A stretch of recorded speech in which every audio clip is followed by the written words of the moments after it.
Good day everyone, my name is Janet Otaray, Criminology 4, under the advisory of Sir Winmark Kabilan. I'm here to make a video about our topic or about our subject in criminal proper procedure, rules 110 to 126 and revised rules of court. First is the rule 110, which is the prosecution of offense. So,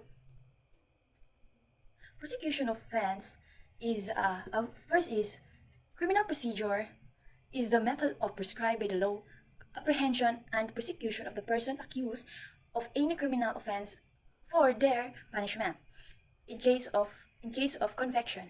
So, what is criminal procedure concerned with? Criminal procedure is concerned with procedural step due to thought, which is the criminal case process, commencing with the initial investigation of the crime and concluding with the unconditional release of the offense. It is the generic terms used described with the network of law and rules which is governed by the procedural administration of justice.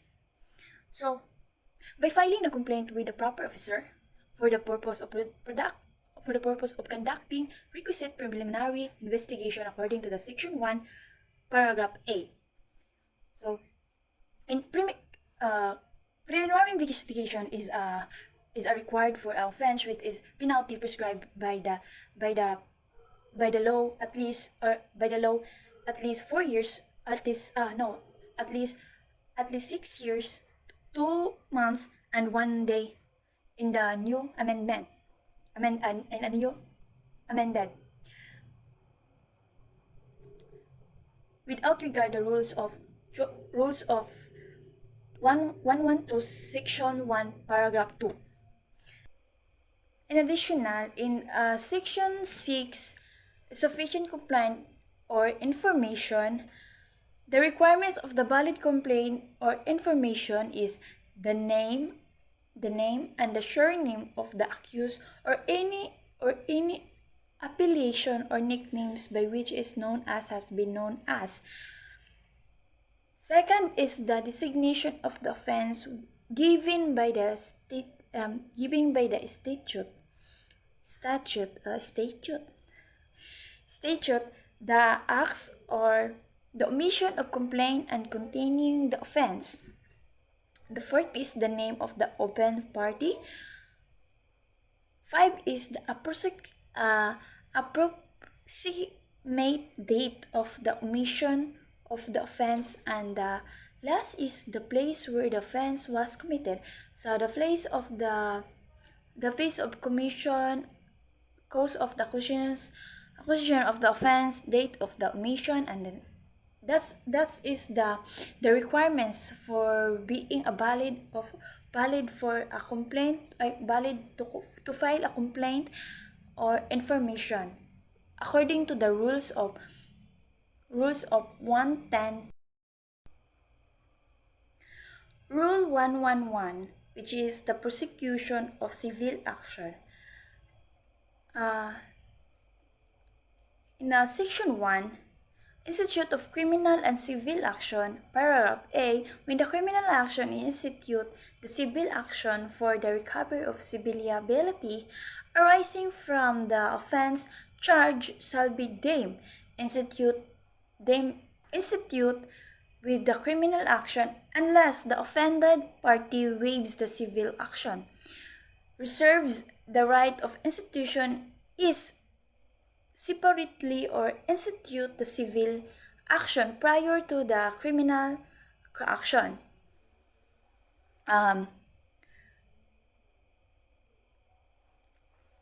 The reservation of the right to institute separately the civil action shall be made before the prosecution starts presenting its evidence and under the circumstances affording the offended party a reasonable opportunity to make such as reservation. Rule 112, which is the preliminary investigation. So what is preliminary investigation? Preliminary investigation is required to proceeding to determine whether there is a sufficient ground to engender a founded belief that the crime has been committed and the respondent is probably guilty. Another, there's instances. If there was no preliminary investigation conducted, what is the remedy of the accused? Here's the remedy. First is refuse to enter the plea, insist on preliminary investigation. The third is file an certiorari if refused. The fourth is raise it is an error on appeal. Fifth and the last is the file a petition for prohibition. Rule 1113, which is arrest. So what is arrest? Arrest is the taking person into custody in order that he be bound to answer for the commission of an offense. So how is an arrest made? Arrest is made by the actual restraint of the person to be arrested or by the submission of the custody to the person making an arrest. So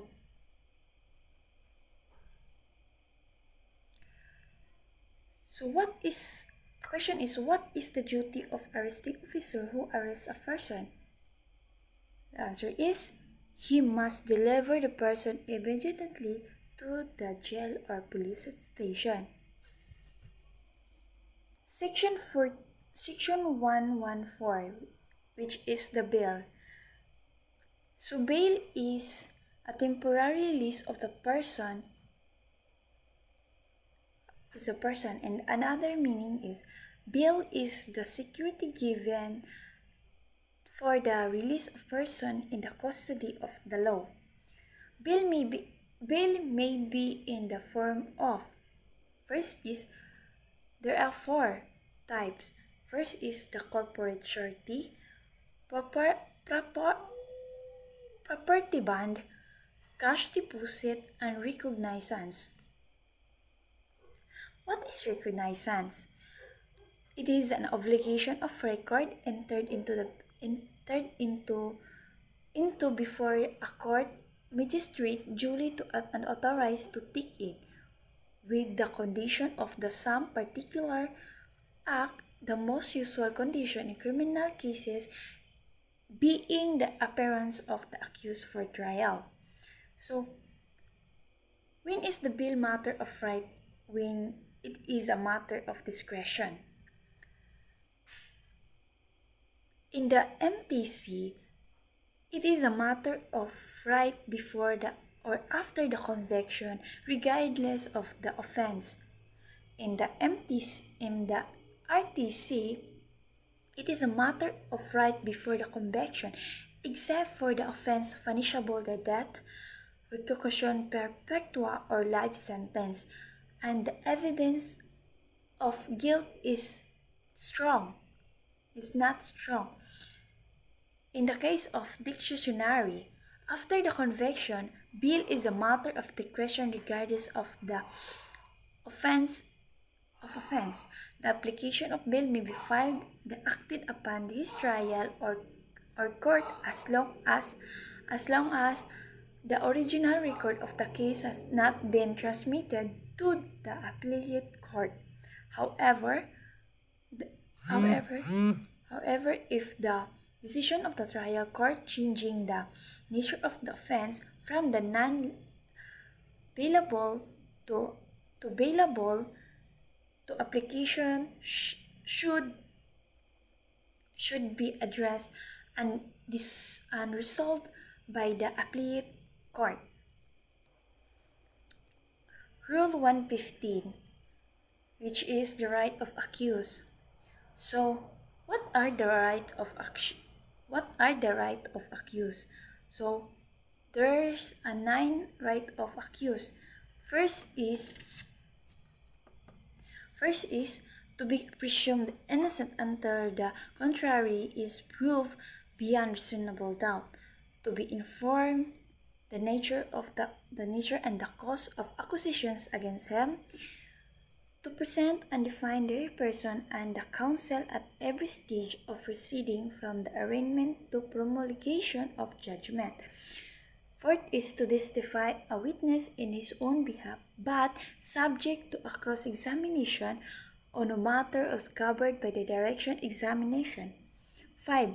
To be exempt from the being compelled to be witness against himself or testimonial. 6. To have a compulsory process issued to secure the attendance of the witness and the production of other evidence in his behalf. 8. To have a speedy, impartial, and public trial. 5. The last is to appeal in all cases allowed and in manners prescribed by the law.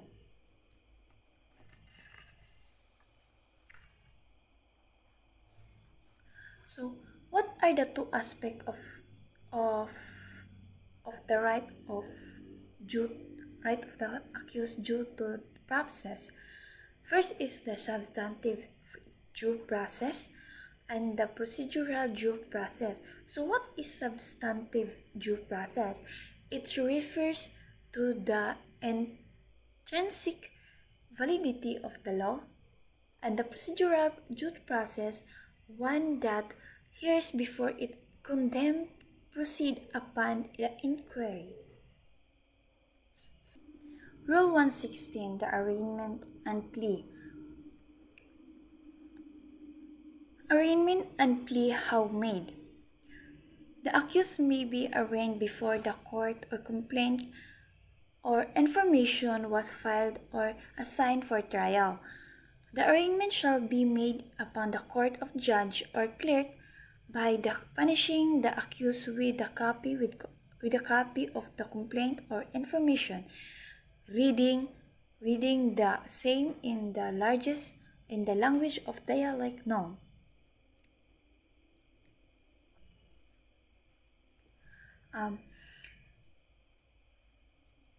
According to the paragraph B, the accused must be present the arraignment and must personally enter his plea. Both arraignment and plea shall be made of record, but failures to do so shall not affect the validity of the proceedings. Rule 117, motion to quash.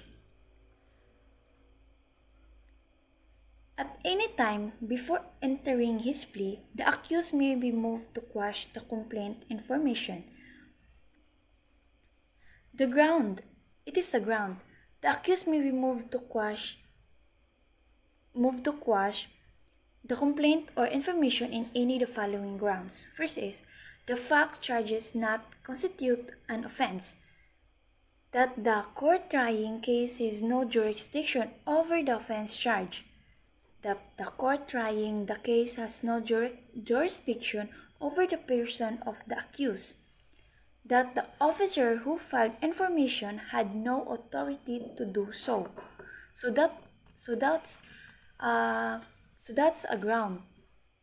Next is that does not conform substantially to the prescribed form, that the more than one offense charged except when the single punishment for various offenses is prescribed by law, and the criminal action is liability has been extinguished. Rule 119, the trial. Time to prepare for trial. After the plea not guilty is entered, accused shall not have less than 15 days to prepare for trial. The trial shall commence within 30 days from the receipt of pretrial.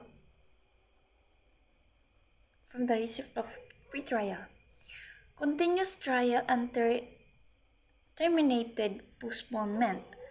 The trial once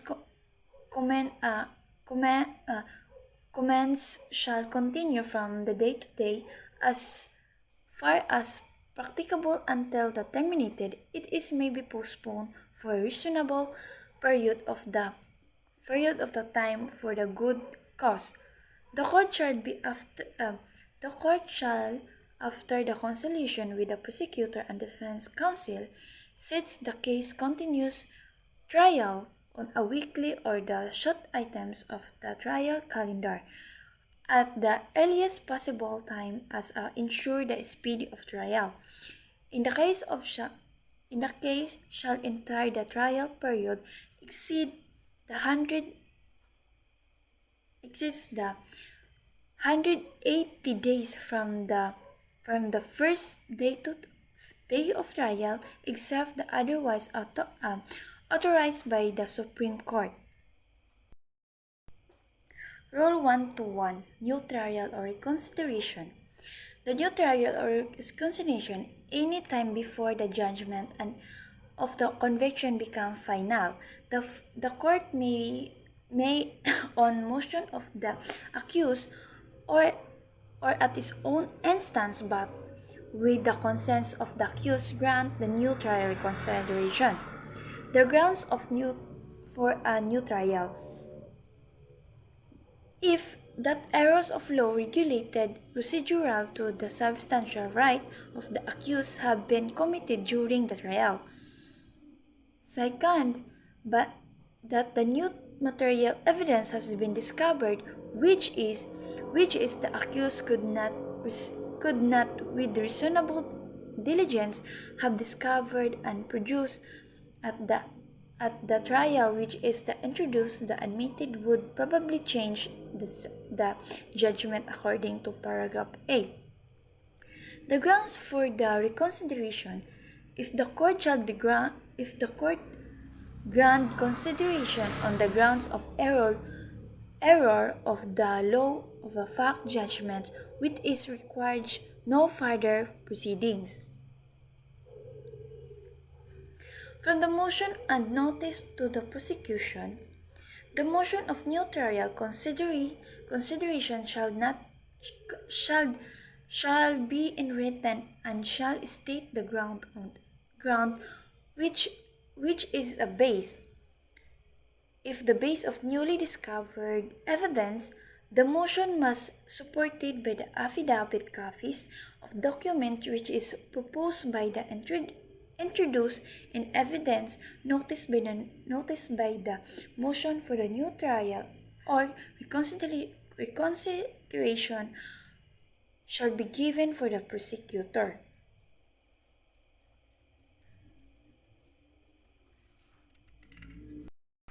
Rule 126. Search and seizures.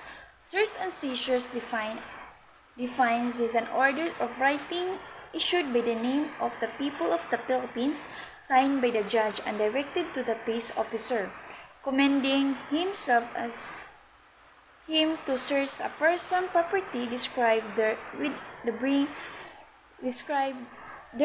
and bring before the court. A personal property to be seized, a search warrant may be issued for the search and seizure of personal property, subject of the offense, as stolen and embezzled, and the other proceeds or fruits of the offense, or used to intended to be used as means of committing an offense. The requisites for issuing warrant. The search warrant should not issue except upon probable cause in connection with a specific offense to be determined the person by the judge after the examination under the oath or affirmation of the complaint and the witnesses. Here he may produce and particularly describing the place to be searched and the things that seized which is may be within the Philippines. Validity of search warrant. A search warrant shall be valid for the 10 days from its dates. Thereafter it shall be void.